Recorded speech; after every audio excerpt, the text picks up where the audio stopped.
I'm back with another episode of The Good, the Bad, and the Ugly.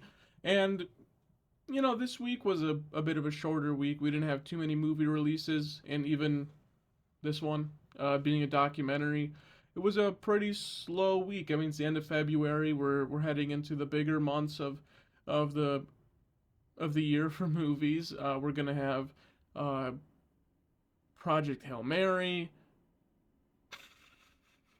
The Bride, Hoppers, the Mario movie. That's all coming out soon. But well, you know what? It's a fine way to end off February.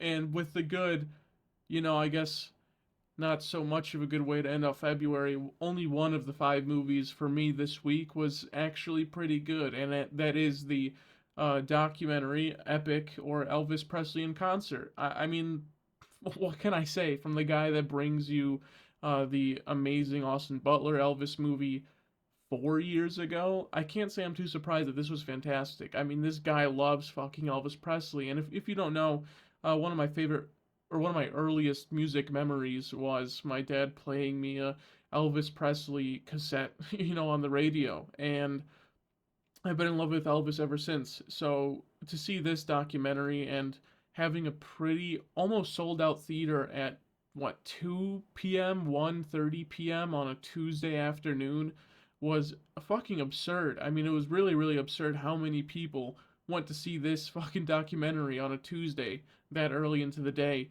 And it's for a good reason. This is probably my third favorite movie I've seen this year. It's a documentary. It's my third favorite film I've seen this year, and it's phenomenal. I'm gonna do a video on it later in the week because I really wanted to do a video on it yesterday, but I just wasn't home. I didn't have the time to, sadly.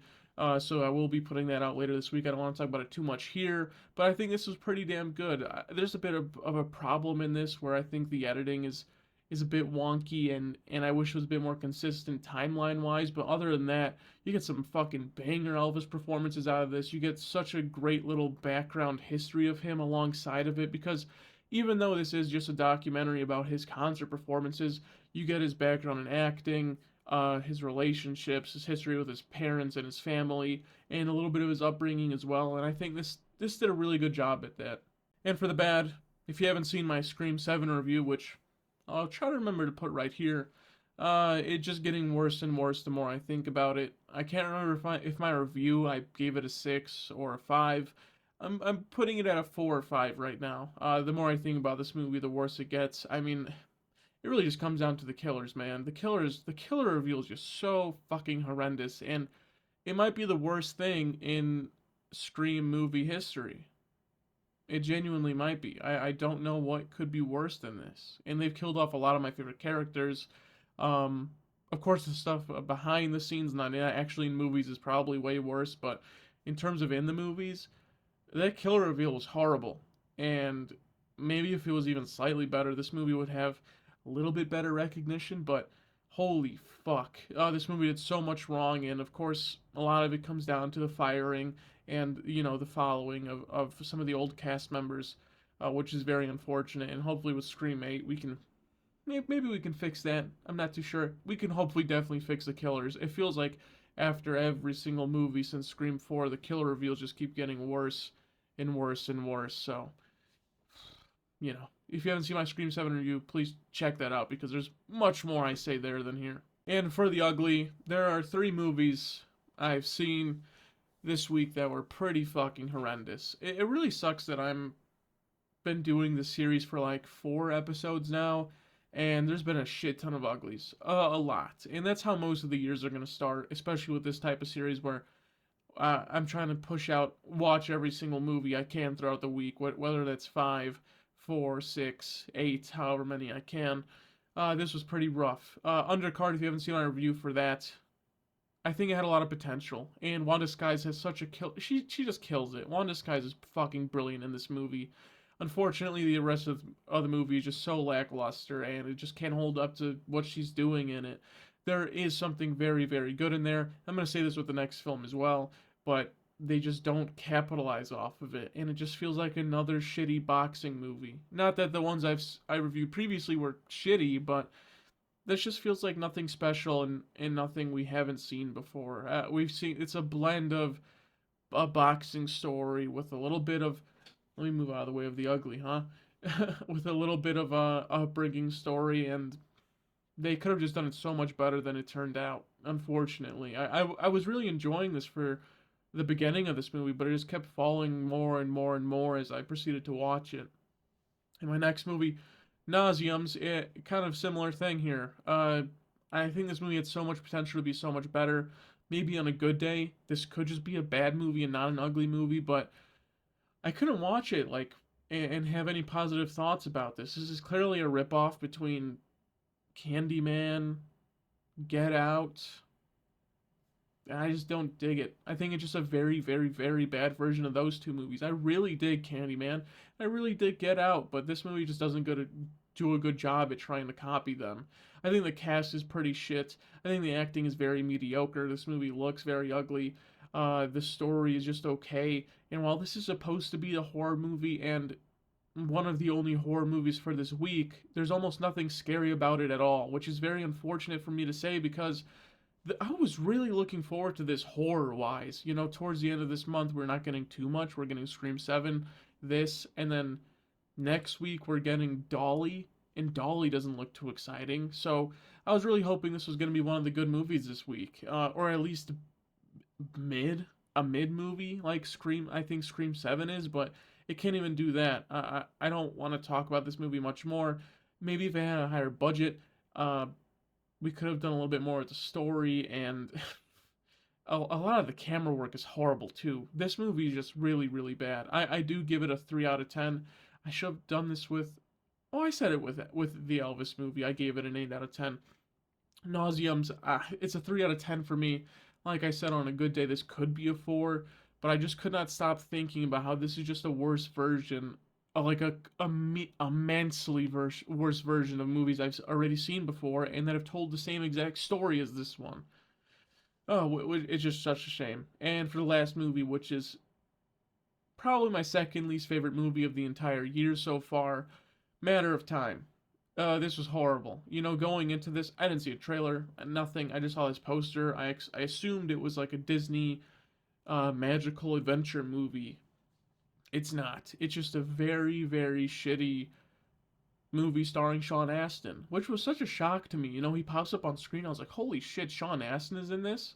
And he's killer. I think he's pretty killer in it. But the whole story is just absolutely rubbish. It's a game development story, uh, you know, on a guy trying to live his dream that his mother was so supportive of him in before she passed away, and it's just shit. It's just horrible. It really feels like a really shitty Disney movie that probably came out in 2012.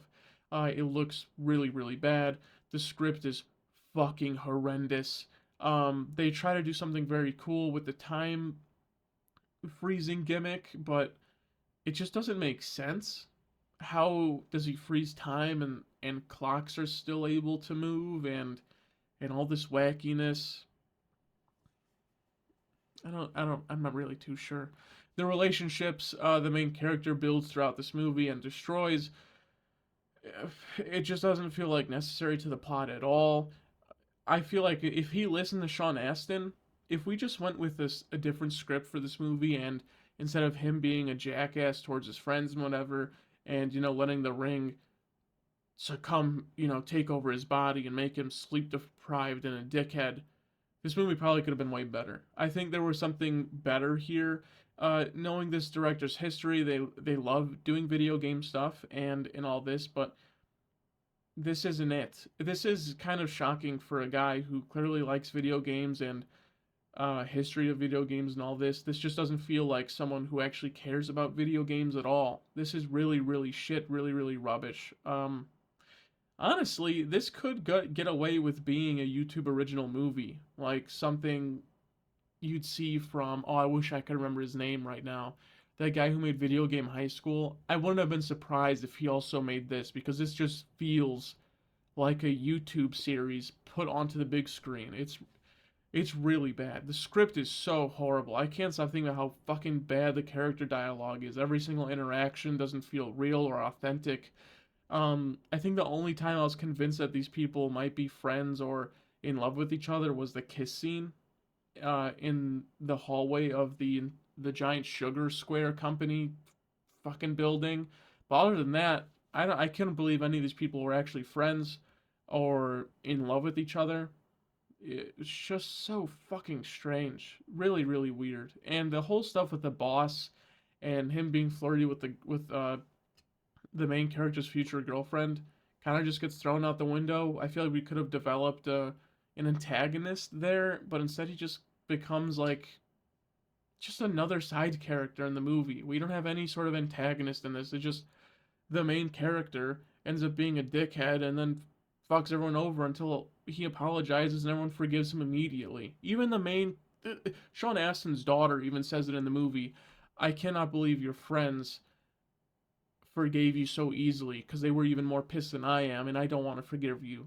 But he literally just goes up to them and goes, "I'm sorry. Can we just fix this?" And they go, "Okay," and that's it. Like, I'm really not sure what they were thinking making this. Video game movies, and this is not about video games themselves, but movies that are about video games and video game development and all that shit, and something like Pixels especially. It's just not. I don't think we're ever gonna get to a point where it's good. Even when I die, and there's hundreds of years after my passing, I don't know if there will ever be a good video game movie like or a good video game development movie like ever. I'd be very, very shocked. And that's gonna do it for the good, bad, and ugly. If you haven't seen any of these movies, it's been a really rough week. I really don't recommend any of them. You might like Wild Card. You might like Scream 7 if you're a huge Scream fan like me. And you'll definitely love Epic Elvis Presley in concert if you love music or if you just love Elvis Presley himself, because I thought that was just fucking amazing. And I cannot wait to do a review on it. But I'll see you next week where we have Dolly, Hoppers, Young Blood, and like three other movies. I think this week's gonna be a huge week for movies. We're getting like six or like around like seven releases, and it's just gonna be. I hope it's gonna be amazing because this week was really disappointing.